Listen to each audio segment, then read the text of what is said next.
ఆలోచించండి. గౌతముడు తన భార్యని ఉద్ధరించుకున్నాడా? గౌతముడు తన భార్యని విడిచిపెట్టుకున్నాడా? సనాతన ధర్మమునందు విడాకులన్న మాట లేదు. ఇది మీరు గుర్తించాలి.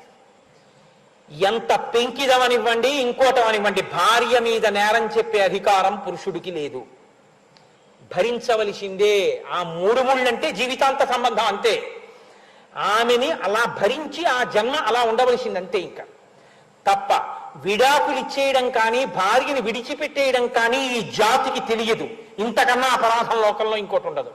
సంస్కరించుకుని భార్యగా ఏలుకున్నాడు తప్ప నిన్ను నా భార్యాస్థానంలోంచి తీసేస్తున్నానన్న మాట గౌతముడు అనలేదు. ఆ జాతికి వారసులమైనటువంటి మన దగ్గర పశ్చిమ దేశాల సంస్కృతితో ఇవాళ కలవడం రేపు విడిపోవడం విడాకులన్న మాట ఈ జాతికి చెందినది కాదు. అందుకే